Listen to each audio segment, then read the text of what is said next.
Halo my friend, apa kabar? Ya, semoga kalian semua baik-baik saja, sehat dan berbahagia. Kembali lagi bersama gua Zaki Alikram. Ya, di sini kita sharing, kita ngegosip, di sini kita nongkrong jadi santai-santai aja. Ya, gue juga agak capek lah. Jadi, ya udah, kita bikin konten senyamannya aja dan tetap konsisten yang penting. Oke? Karena YouTube ini kan ya nggak mentingin kualitas, nggak terlalu mementingkan isinya. Ya untuk seorang yang baru memulai ya kayak gue. Yang penting masif aja sih. Cuman kalau nanti misalkan udah ada penontonnya, udah mulai banyak, ya mungkin gue bisa ngedit lebih proper lagi. Ya kayak konten-konten gue sebelumnya tuh kalau kalian tahu mungkin ya gue pernah ngonten seproper itu dan nggak proper sih menurut gue, ya biasa-biasa aja, cuman lebih memakan waktu sih menurut gue, jadi gue sekarang lebih mementingkan masifnya. Oke, dan selamat menikmati konten gue kali ini. Sebenarnya ada dua hal yang mau gue bahas.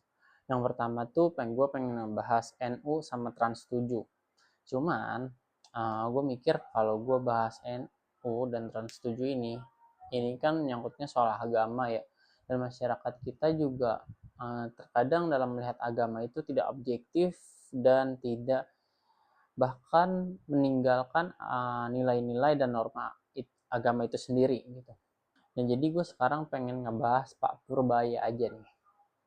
Nah, Pak Purbaya ini kan dia baru dilantik ya. Dia baru sekitar berapa bulan ya kan, dia menggantikan Bu Sri Mulyani itu yang terakhir tuh di Bu Sri itu mulutnya kacau tuh kan, makanya waktu itu ada demo kan dia bareng Ahmad Syaroni, terus sama satu lagi siapa ya, menteri cewek gitu, Wamen apa siapa gitu, pokoknya itu Ahmad Syaroni, Sri Mulyani, dan abis itu kan Bu Sri Mulyani digantikan Pak Purbaya.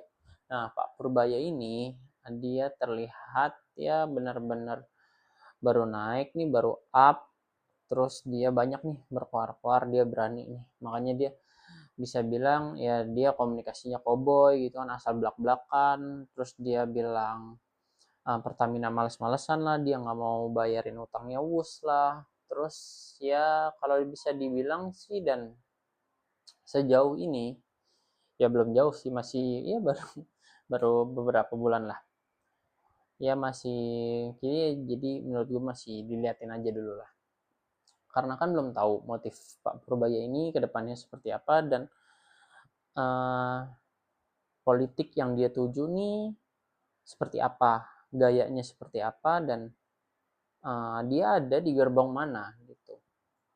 Jadi menurut gue Pak Purbaya ini ya mesti kita pantau dulu nih, dan kita sebagai masyarakat jangan langsung kayak mengkultuskan, kita jangan langsung percaya begitu aja, kita harus tahu dulu motifnya. Nah biasa kan kita tuh harus memahami motif, kita jangan percaya sama ucapan, sama perkataan, kita benar-benar harus tahu maksud, makna dan tujuan tuh orang. Jadi ya kita nggak bisa dibohongin gitu aja. Banyak namun masyarakat di Indonesia ini percaya gitu aja gitu kan. Ya dijual janji, dijual ini, set, set. Nah, habis itu udah dibego-begoin, dimanfaatin lagi. Nah, gua nggak mau masyarakat kita nih kayak gitu.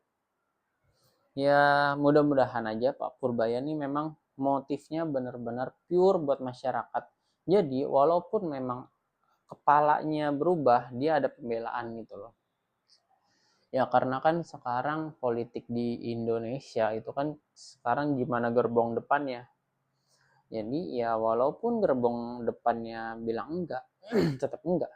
Jadi ya mereka ini sebenarnya hanya pesuruh, hanya pion-pionnya aja sebenarnya. Yang memutuskan tetap aja si gerbong depannya gitu loh. Jadi nggak bisa nih menteri atau siapapun, mereka pasti ada penarik benangnya tuh di belakang-belakang ya. Ya kalau dilihat sih dari beberapa pergerakan dan manuvernya presiden nih, kayaknya presiden mulai memahami nih bahwa masyarakat ini benar-benar harus diperbaikin. Jadi presiden kita ini ya mudah-mudahan dia bisa lepas dari belenggu yang orang-orang yang sering gangguin dia lah. Orang-orang yang suka ngatur-ngatur, bahkan elit-elit yang rusuh-rusuh. Karena mungkin presiden kita udah ngerti masyarakat dan Indonesia ini sudah nggak nggak nggak panjang lagi lah tamengnya. Maksudnya ya ketahanannya udah tipis nih. Jadi harus segera diperbaikin gitu loh.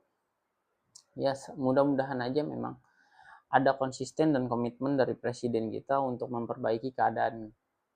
Ya karena kan memang dalam 1 tahun, bahkan baru aja kan presiden kita nih belum setahun nih mimpin, udah banyak banget kan krisisnya. Mungkin mereka mungkin presiden kita udah memahami. Ya mungkin makanya beberapa antek-antek antek-antek si Raja Jawa itu udah mulai di lengser-lengserin ya kan, udah mulai dipantau-pantau, tapi tetap aja karena kan memang di bawah presiden kita ini ada anaknya Raja Jawa ya, ya mungkin bisa ketahuan tuh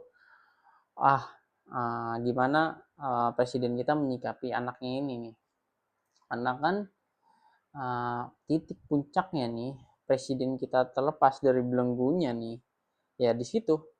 Kalau misalkan dia belum diambil tindakan gitu ya, tetap aja berarti masih tanda tanya nih presiden kita kan. Nah, jadi ya udah ada titik temu. Oh, nih benar. Oh, ini udah mulai nih. Oh, ini udah mulai tegas nih berarti. Nah, kalau sekarang kan masih abu-abu lah semua. Cuman manuver dan kelihatan sejauh ini sih lagi perbaikan lah presiden kita. Oke, sekian konten gua kali ini. Kurang lebihnya mohon maaf jika ada kesalahan, kekurangan atau apapun itu silakan dikritik dan sampai jumpa di konten selanjutnya.